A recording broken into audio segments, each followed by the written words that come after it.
우리가 전서 4장 16절을 보시면 주께서 호령과 천사장의 소리와 하나님의 나팔 소리로 친히 하늘로부터 강림하시리니 그리스도 안에서 죽은 자들이 먼저 일어나고 이렇게 나옵니다. 그래서 우리 주님 예수님께서 이 하늘로부터 이 땅으로 강림 내려와서 임하신다 이런 뜻이 지금 강림이잖아요.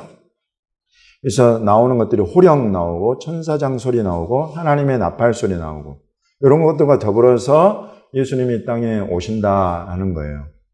왜 모으냐 백성들을. 이 모으는 것은 무엇과 연관이 되어 있냐면 예수님 오실 때 예수님을 맞이하는 것과 영접하는 것과 이게 딱 매칭이 되는 거예요. 동서남북 사방에서 막 흩어져서 막 예수님 오십시오 여기저기서 막 오십시오 이러는 것이 좋겠어요? 아니면 다 모아가지고 이 백성들이 쫙 그냥 구름대 같이 많은 백성들이 쫙 모여서 그곳에 주님이 환영하는 거. 여러분 이런 그림 혹시 그려보셨어요? 시내산 때 나와 있어요. 그게 이번 주 나팔절 파라샤의 그 구약 모세액을 파라샤예요. 그 부분을 한번 보겠습니다. 출애굽기 19장입니다. 출애굽기 19장 10절로 13절까지 말씀. 여호와께서 모세에게 이르시되 너는 백성에게로 가서 오늘과 내일 그들을 성결하게 하며 그들에게 옷을 빨게 하고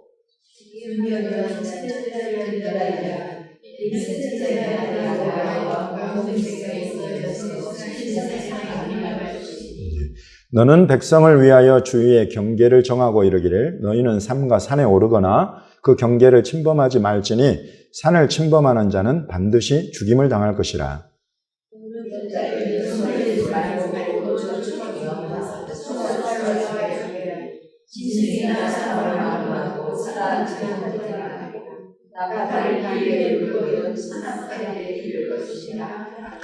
아멘입니다.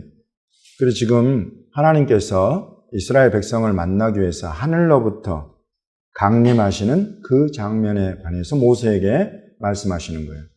백성을 만나기 위해서 이 땅에 내려오시는 거죠, 하나님이. 그때의 백성들은 뭐 해야 돼요? 지금 이곳에 보면 만날 준비를 해야 돼요. 준비를. 10절에 그들을 성결하게 하며 그들에게 옷을 빨게 하고 11절에 이어서 준비하게 하여 셋째 날을 기다리게 하라. 여기 지금 다 들어가 있어요. 여러분 이런 것은 구약의 이스라엘 백성을 만나러 오신 하나님을 만나기 전에 일어났던 이런 일들은 오늘날 예수님이 다시 오실 거잖아요. 다시 오실 예수님을 만날 준비를 하는 동서남북 사방의 하늘 이 끝에서 저 끝까지 그 택하신 백성들에게 동일하게 적용되는 말씀이에요. 성결하게 하고 옷을 빨게 하고 준비하게 하여서 셋째 날을 기다리게 하라. 기다리는 것까지. 이게 전부 다 지금 예수님을 기다리는 신부의 모습이에요. 계시록에도 너희 두루마기를 빨아라. 옷을 빨아라. 여기에서는 광야에서는 실제로 옷을 빨았겠죠. 근데 오늘날 성도들은 옷을 빤다는 게 무슨 의미예요?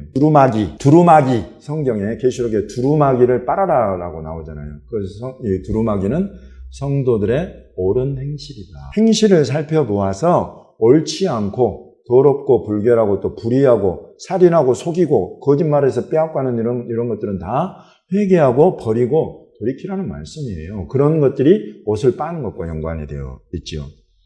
셋째 날을 기다리게 하라. 여러분 지금 이 나팔 소리가 들리거든. 여기 13절에 보시면 나팔을 길게 불거든 산 앞으로 모여라. 그래서 신의 산이 하나 있어요. 그 신의 산 주변으로 백성들을 불러서 모으는 거예요. 그러나 경계선은 딱 이때는 정해놓고 이 경계선 안으로는 들어오면 죽는다.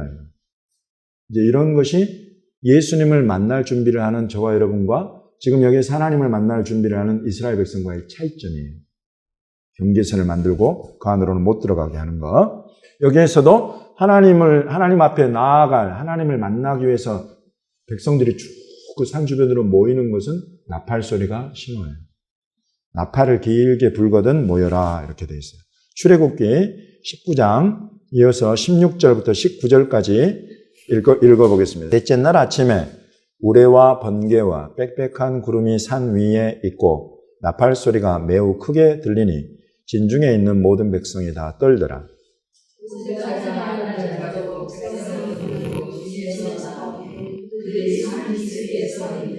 시내 산에 연기가 자욱하니 여호와께서 불 가운데서 거기 강림하심이라. 그 연기가 옹기가마 연기같이 떠오르고 온 산이 크게 진동하며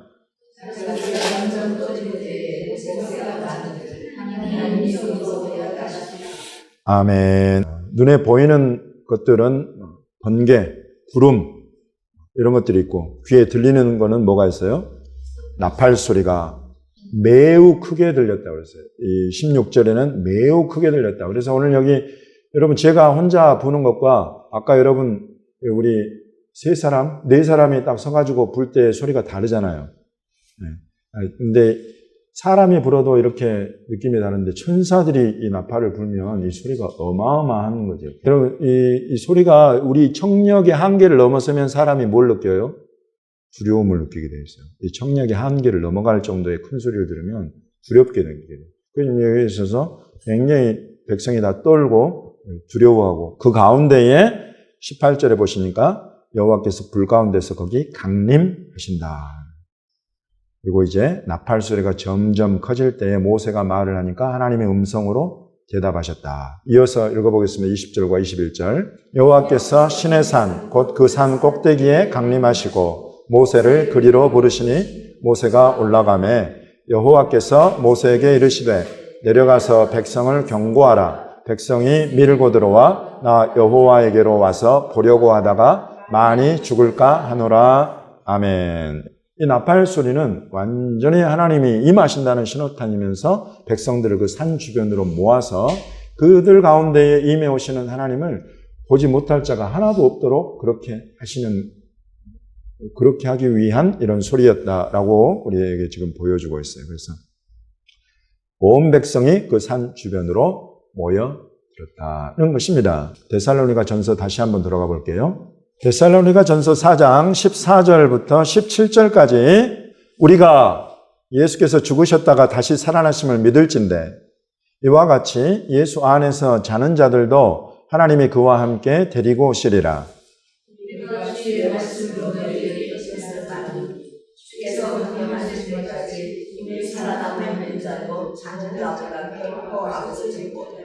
주께서 호령과 천사장의 소리와 하나님의 나팔 소리로 신이 하늘로부터 강림하시리니 그리스도 안에서 죽은 자들이 먼저 일어나고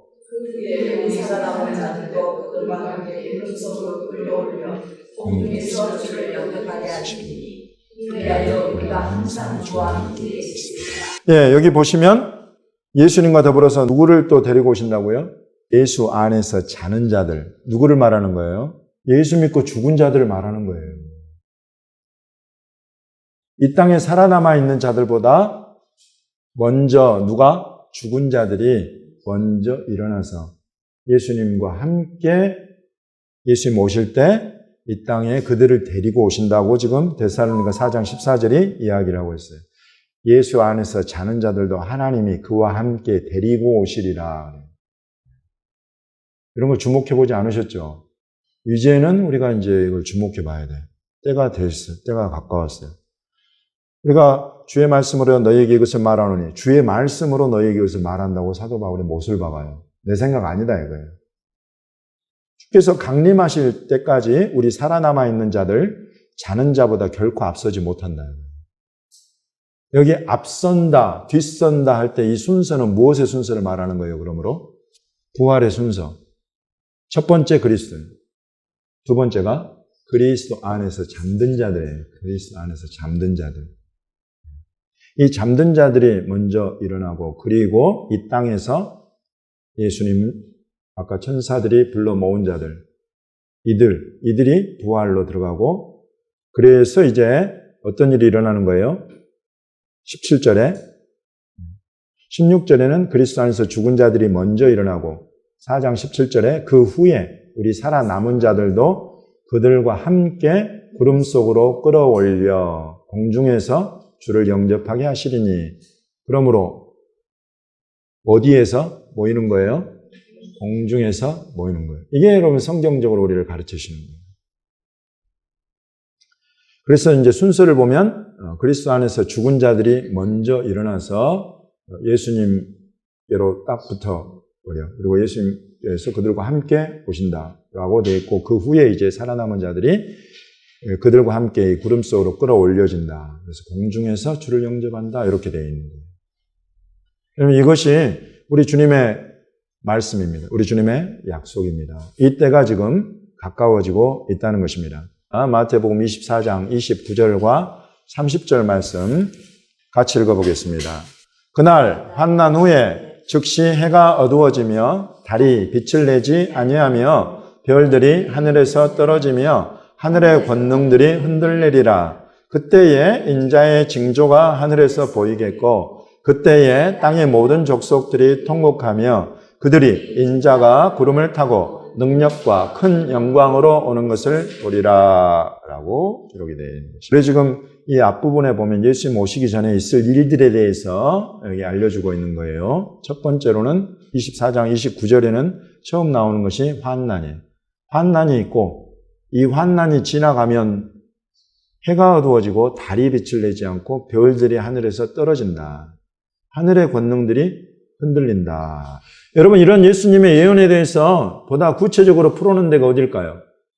요한계시록입니다. 요한계시록에 이번 주에 나팔절 파라샤 안에 계시록 8장부터 11장을 읽어보시면 이제 7 천사가 7 나팔을 불죠. 한 천사가 하나씩 부는데 그 불 때마다 여러 가지 이 땅 위에 땅에서 바다에서 나무들의 또 강들의 물샘에 또 물속에 사는 생물들, 물 위에 바다에 떠다니는 배들, 이런 모든 것들에 임할 여러 가지 재앙과 여러 가지 하나님의 심판이 나타납니다. 그러면서 이제 셋째 천사, 넷째 천사 이렇게 나팔 불 때에 하늘에 해와 달과 별 3분의 1이 변화가 생겨서 그 빛이 이렇게 약해지는 그런 것들이 나옵니다. 이곳에서는 해가 어두워지고 달이 빛을 내지 않고 별들이 하늘에서 떨어진다. 그리고 이때 넷째 천사 불 때에도 하늘에서 별이 떨어져가지고 강과 물샘들이 떨어져서 그 물들이 써서 그 물을 마시고 많은 사람들이 죽는다는 그런 이야기들이 나오고 있죠. 이와 같이 지금 이제는 땅에 여러 가지 심판이 임할 뿐만 아니라 하늘의 권능들까지 흔들리는 걸 보게 되면 이제 진짜 마지막 때구나 하는 것을 알아라는 거예요. 지금 여러분 우리 눈앞에 온갖 땅 위에서 흔들릴 수 있는 것들이 다 흔들리는 그런 때를 우리는 살아가고 있어요. 좀 지진, 홍수, 산불, 이런 것들이 타고 이런 것들이 지금 이 땅에 가득 채워지고 있는 때를 우리는 지금 살아가고 있습니다. 그러나 이것도 재난의 지금 시작이라고 하신 것들이죠.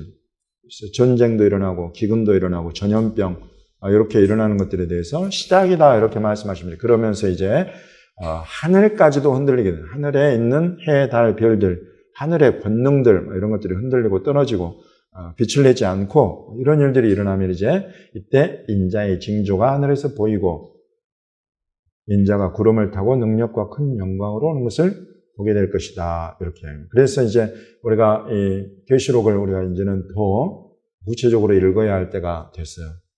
그래서 8장에서 11장까지 7 천사의 그런 나팔 소리와 더불어서 나오는 것들 가운데 이제 이런 것들이 이렇게 순차적으로도 나오지만 더불어서 이제 6번째 천사가 불고 그다음에 7번째 천사가 부는 그 나팔은 특별히 우리로 하여금 더 주목해서 보게 하는데 그것은 7번째 천사, 곧 마지막 나팔을 부는 그 천사가 불 때에는 이제 하나님의 비밀이 이루어진다라고 이야기합니다. 그 비밀이 무엇인가 하니 고린도전서 15장을 보겠습니다. 51절과 52절 같이 읽어보겠습니다. 보라, 내가 너희에게 비밀을 말하노니 우리가 다 잠잘 것이 아니요 마지막 나팔의 순식간에 호련히 다 변화되리니 나팔 소리가 나매 죽은 자들이 썩지 아니할 것으로 다시 살아나고 우리도 변화되리라. 아멘. 이렇게 되어 있습니다. 그래서 아까 우리 데살로니가 전서에서 있었습니다마는 이 마지막 나팔 소리가 나면 어떻게 되느냐면 비밀인데 이거는 이 비밀이 지금 확 계시로 열리는 건데 이 마지막 나팔에 순식간에 호련히 다 변화된다. 그런데 이 나팔 소리가 나면 죽은 자들이 썩지 않을 것으로 다시 살아난다. 죽은 자들의 부활을 이야기라고 했어요. 예수 믿고 죽은 자들의 부활을 먼저 이야기합니다. 그리고 나서 우리도 변화되리라. 그래서 이 땅에서 천사들의 보냄을 받아서 한 자들을 불러 모으신 이 사람들은 이제 이때 이 마지막 나팔소리와 더불어서 변화되게 될 것이다. 근데 이 마지막 나팔은 7번째 나팔이에요. 이때까지는 그 앞에 6개가 있어요. 나팔 6개가. 그래서 우리의 부활의 때까지는 우리가 주 안에서 죽지 않는 이상은 이 땅에 살아남아 있는 자들이 우리 부활 이르기 전에 이 6개의 나팔 소리를 실은 다 견뎌내야 돼요. 하나하나가 아주 큰 심판과 재앙이에요. 그 가운데 하나님의 능력과 권능의 손이 나타나서 어떤 때에는 인침받은 자들은 황충이 못 건들고 인침받지 않은 자들만 황충이 건들게 하는 그런 때도 있어요. 그런 나팔도 불려요. 깨어나게 하고 성도들로 하여금 자기의 이 믿음을 끝까지 지킬 수 있도록 하나님 격려하시는 격려도 있어요. 그러나 분명한 것은 믿지 않는 자들에게 큰 심판으로 임해서 그런 일들 다 보고 지나고 이 마지막 나팔, 7번째 나팔 소리에 우리는 변화됩니다. 그냥 대충 살다 가봐야 주님 앞에 무슨 영광이 있겠어요. 그러나 참으로 순교자의 삶을 살다가 가면 얼마나 영광스럽겠습니까? 네, 항상 이 순서를 보면 먼저 부활해요. 그래서 여러분 이 땅 살아가면서 온갖 믿음의 여러 가지 시련과 싸움 속에서 조금 엎어지고 꼬꾸라지는 다시 탁 일어나고 다시 주님 나라와 그 나라의 일들을 위해서 헌신하고 열심 내기를 주저하지 마십시오. 담대하게 일어나십시오. 주님은 반드시 그와 같은 자들에게 상 주시기를 절대 주저하실 분이 아니다고 계속 우리를 격려하시는 것입니다. 힘을 내라. 예, 계시록 10장에 지금 일어난 이 고린도전서 15장 우리가 읽은 말씀을 계시록 10장 7절에 이렇게 이야기하고 있습니다. 7째 천사가 소리내는 날 그의 나팔을 불려고 할 때 하나님이 그의 종 선지자들에게 전하신 복음과 같이 하나님의 그 비밀이 이루어지리라. 그래서 7째 천사가 소리내는 날 그 나팔을 불 때에 지금 사도 바울은 지금 여기 계시록 10장에 의하면 그의 종 선지자들에게 전하신 복음 이 내용을 지금 고린도전서 15장에서 우리는 읽어본 것입니다. 그것과 같이 그 비밀이 이루어지는구나 하는 거예요. 그래서 이것의 성취로 계시록 11장 15절에는 7째 천사가 나팔을 불매 하늘에 큰 음성들이 나서 이르되 세상 나라가 우리 주와 그의 그리스도의 나라가 되어 그가 세세토록 왕노릇 하시리로다 하니 이렇게 기록이 되어 있습니다. 그래서 아까 우리 왜 모으시냐 이런 질문을 했을 때 여러분 몇 분이 모아서 왕 되게 하시려고 하신다 하잖아요. 이건 이런 배경이에요. 먼저는 왕이신 그분이 친히 만왕의 왕의 권수로 이 땅에 오시지만 그 왕의 권수로 오셔서 혼자 다스리는 게 아니다 말이죠. 그때에 부활, 첫째 부활에 참여한 자들과 더불어서 주님은 이 땅 곳곳에서 왕 노릇하게 하신다. 예수님이 친히 왕 노릇 하실 뿐만 아니라 그래서 모든 여기 세상 나라들이 이제 전부 다 우리 주와 그리스도의 나라가 된다. 그 나라의 수장들, 그 나라를 통치하는 왕들은 이제 누가 되느냐면 부활에 이른, 첫째 부활에 이른 자들이 그 나라의 수장들로 세워진다는 거예요. 얼마나 구체적입니까? 이런 것들이. 이게 지금 이 믿음의 경주를 하고 있는 저와 여러분 앞에 반드시 우리가 보고 경험하게 될 장차 있어질 일들인 것입니다. 그래서 나팔을 불기 시작하면서 이제 이걸 쭉 불어서 어디로 우리를 이끌어가냐면 속죄일로 이끌어가. 속죄일까지는 10일이에요. 아까 우리 하나님이 모세를 불러서 백성을 내가 내려오니까 만날 준비를 하라고 준비하게 한 날은 며칠이에요? 3일이었어요. 3일 동안 준비를 시켜. 옷도 빨게 하고 성결하게 하고 여러분 이런 준비를 한단 말이죠. 자기들의 행위와 행실과 말과 여러 가지 것들을 돌아보겠죠. 10일을 우리에게 주세요. 속죄일까지. 이제 속죄일은 또 오늘처럼 나팔절 구약에서부터 신약까지 전체를 쭉 돌아보면서 이것이 가져올 우리에게 저와 여러분에게 가져올 것을 살펴볼 거예요. 이 속죄일이 구약에서부터 신약까지 어떻게 예언되었고 성취되었고 또 우리에게 또 성취될 것이 남아있는데 그것이 어떻게 올 것인가 하는 것까지 들여다보게 될 거예요. 그때까지 10일 동안 여러분 뭐 해야 되냐면 딱 이스라엘 백성들이 만날 준비를 하듯이 그렇게 우리를 돌아보는 거예요. 우리 옷도 빨고 우리 행실도 돌아보고 회개할 건 회개하고 관계도 돌아보고 유대인들 대표적으로 굉장히 유대인들 공동체잖아요. 그래서 특별히 이 사람들은 이방인들과의 관계보다 공동체 안에서의 관계를 굉장히 강조해요. 그래서 공동체 안에 돌아보면서 회개할 것들, 우리 주님 보시기에 합당치 않은 것들이 있다면 회개하고, 형제를 내가 심하게 미워하는 것이 있다면 주님 앞에 회개하고, 형제가 받을 만하면 또 형제에게 사과하고, 이런 일들이 이 10일 동안에 있는 거예요. 그러나 혼자만 막 해가지고 혼자 막 붕 떠가지고 저 사람은 준비도 안 되는데 가서 말해봐야 별로 도움도 안 되고, 이제 이런 부분들은 항상 성령 안에서 분별이 필요하지만 이 10일 동안을 우리가 그렇게 준비하는 기간을 주시는 것입니다. 그래서 한 주 동안에 이제는 여러분 그렇게 속죄를 가지고 오신 우리 하나님 앞에 사모하는 마음으로, 준비하는 마음으로 그렇게 한 주간을 보내시면 가장 좋아요. 이것이 이제 우리를 어디로 끌어가냐면 그 다음 주에 올 초막절로 이끌어가는 것입니다. 초막절은 왕의 대관식 절기예요. 그야말로 이제 왕이 우리에게 오시는 거예요. 이런 모든 절기에 전부 다 나팔을 불게 되어 있어요. 그래서 오늘 말씀의 제목이 나팔절. 나팔절에 왜 나팔을 불어요? 이런 제목이에요. 근데 이제 나팔절에 부는 이 나팔은 분명하게 제가 따로 여러분에게 딱 말씀드리지 않고 그 주제를 다 여러분에게 다 녹여서 지금 말씀드렸는데, 가장 중요한 것은 하나님의 강림이에요.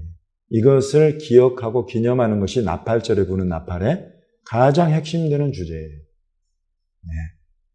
그러므로 너희도 이 땅에 다시 오실 예수님을 만날 준비를 하라는 것이 나팔절의 초점이에요. 핵심이에요. 그러나 그 외에도 이스라엘에 나팔을 부는 여러 가지 경우들이 있어요. 제가 몇 가지 정리를 해놨는데 그냥 쭉 말씀드립니다. 왕의 대관식 때 불어요. 또 백성들의 회합, 백성들을 모으게 하는 것, 그 다음에 하나님 맞을 준비를 하게 하도록 할 때 나팔을 불어요. 그리고 백성들이 너무나 타락해가지고 옷이 너무나 더럽혀져 있을 때 하나님 앞에 설 수 있도록 회개를 촉구할 때 나팔을 불어요. 금식하라. 그리고 재앙과 심판도 전부 다 나팔 소리로 연결이 되어 있어요. 그리고 여호와의 날이라고 구약 성경에 나오는 하나님의 심판의 날, 여기 지금 재앙과 심판과 연관되어 있는데 여호와의 날, 재앙과 심판을 부르는 그 여호와의 날도 나팔 소리와 더불어서 경고되고 있어요. 그리고 백성들의 이동, 광야에서 그 백성의 진이 언제 이동하고 누가 앞서고 하는 것들 전부 다 나팔 소리로 신호를 보냈어요. 이와 같은 것들과, 그리고 이제 기억하고 기념할 것은 오늘 나팔절에 중요한 건데, 하나님이 어떻게 이스라엘 백성 앞에 나타났는가, 백성들은 그 이스라엘 앞에 나타난 하나님 앞에 어떻게 준비하고 맞이했는가, 이런 것들을 기억하고 기념하도록 할 때 나팔을 불게 되어 있고, 그리고 마지막으로는 이제 속죄일날 속량을 이룰 때에, 특별히 희년의 속죄일 때는 전국에서 그냥 모든 뿔나팔 소리를 다 불게 되어 있어요. 여러분, 이게 다음 주에 다룰 중요한 핵심 주제가 될 겁니다. 그래서 다음 주에도 여러분 다 뿔나팔들, 또 호른이며 나팔들 다 들고 오세요. 굉장히 중요한, 이게 도대체 어떤 일을 이루시는가 사모하는 마음으로 기도하면서 준비하면 되겠습니다. 그래서 오늘 나팔절의 핵심은 하나님이 이 땅에 오신다. 그 신호탄이다. 그래서 우리 주님 맞을, 주님 다시 오실 준비를 하는 이때에 이제야말로 이제 우리는 계속 이 나팔을 불어 올리고 이 나팔 소리를 들어야 되고, 또 이제 이 땅에서도 불 뿐만 아니라 하나님의 천사들이 부는 나팔 소리와 더불어서 일어나는 이 땅에서 여러 가지 일들을 보고 듣고 깨달으면서 주님 오실 때가 지금 얼마나 가까이 일어났는가, 나는 어떻게 준비해야 되는가, 이와 같은 부분들에 대해서 오늘 함께 말씀 나누었습니다. 한 사람도 대충 준비하는 사람들 없어서 잘 준비해서 참으로 우리 주님 오실 때에 첫째 부활에 꼭 참여해서 예수님과 함께 이 땅의 모든 나라들이 다 주님의 통치하들에 들어갈 때 그 나라의 수장들로 세워지는, 그 나라의 10골 권세, 5골 권세, 그런 권세들을 받아서 주님과 함께 왕노릇하는 그런 분들로 우리 주님 만나게 되시기를 예수 그리스도 우리 주님의 이름으로 축원합니다.